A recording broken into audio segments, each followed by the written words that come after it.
بڑا سوا پڑا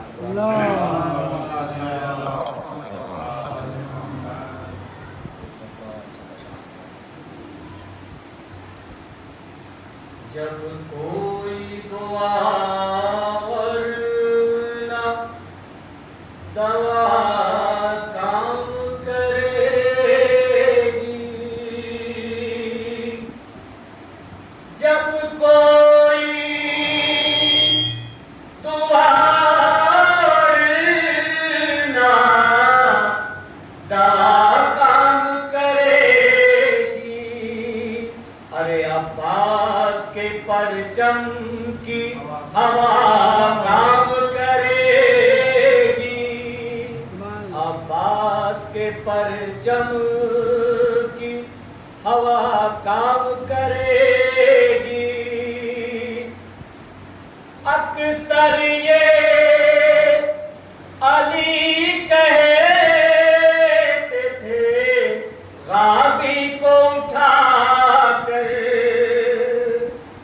اکثر یہ علی کہتے تھے غازی کو اٹھا کر، ارے زہرا کی دعا سب سے جدا کام کرے گی، زہرا کی دعا سب سے جدا کام کرے گی،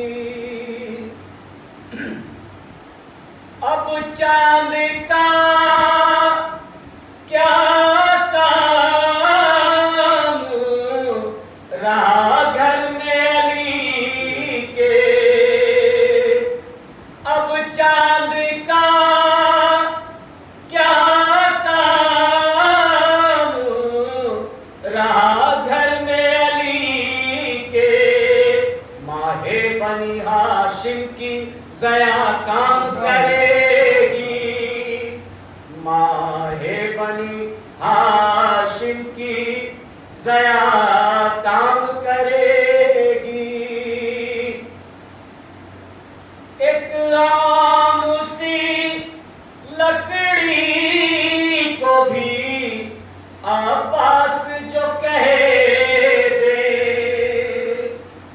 ایک عام سی لکڑی کو بھی عباس جو کہے دے، ارے موسیٰ کے عصا سے وہ سوا کام کرے گی، اور معلوم تھا اصغر کو کہ تلوار سے بڑھ کر، معلوم تھا اصغر کو کہ تلوار سے بڑھ کر، ارے میدان میں ہنسنے کی ادا کام کرے گی، میدان میں ہنسنے کی ادا کام کرے گی، اور شبیر کے روزے سے کفن لے کے چلا ہوں،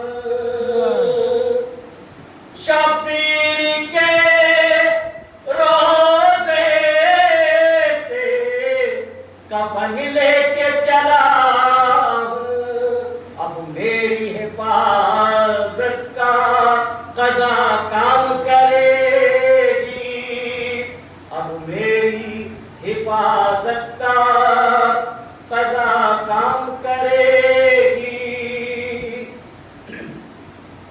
اور پھر بھی نہیں اترے گا خدیجہ تیرا قرضہ،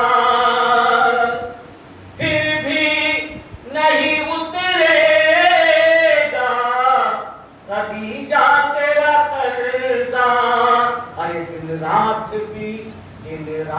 بھی گر خلق خدا کام کرے گی، اور یہ حاضری یہ حضرت عباس